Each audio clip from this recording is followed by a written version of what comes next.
Sialens y Sgwad. Bownsio'r bel unwaith, i daro'r teiars i lawr, ac ennill y pwyntiau. 8 tîm fydd yn wynebu'r Sialens a chlwb Athletau Menai ydy'r cynta. Mae angen sgilio fo pel, fo talu pel, a dwi'n meddwl bod pawb o'r tîm efo hynna. Dwi'n meddwl bod ni'n mynd i gael fwyaf o bwyntiau allan o pawb. Yn gyntaf mae Hyw. Hyw di'r un direidus tîm, ond dwi'n meddwl bod o'n gallu sgorio lot. Dwi'n meddwl beth Hyw yn neud yma yna, ond oedd o ddim yn dda iawn. Llun os sy'n nesaf. Dwi'n yn poeni llawer, dwi'n gwybod bod gennym ni lot o bobl da ar y tîm. Mae Romlin dda am netball, so dwi'n siŵr byddwn ni'n gweld pwyntiau yma. Da ni'n newid 100 o bwyntiau yn cael ei sgorio, a dwi'n siŵr bod yna mwy i ddod. Nancy sy'n nesaf. Mae Nancy wastad yn dod i trac, so dwi'n gwybod fydd hi'n committed i gael hwn yn iawn. Yn anffodus oedd y pel fi'n bawnsio fan'na, ond doeddwn ni'n agos iawn yma.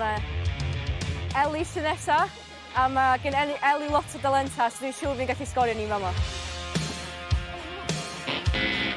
Charlie sy'n nesaf, a mae hi'n dda iawn o netball hefyd, so dwi'n siŵr gan i weld pwynt i sgorio fama. O'n i'n disgwyl gwell gan Charlie yn fan'na. Fflir sy'n nesaf, a mae Fflir efo sgiliau talu pel, so dwi'n siŵr gan i weld pwynt yma.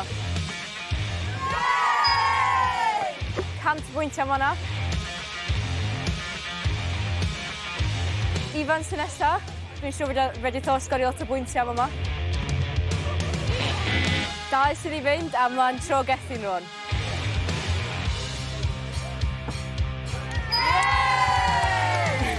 Da iawn gethin, da ni wedi 300 bwyntiau rwan.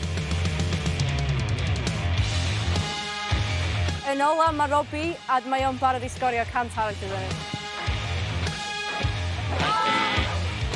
Rwy'n ma'n dwrn fi, a dwi'n mynd i tune it backwards.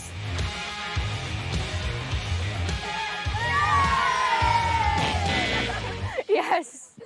Sgôr terfynol Clwb Athletau Menai ydy 300.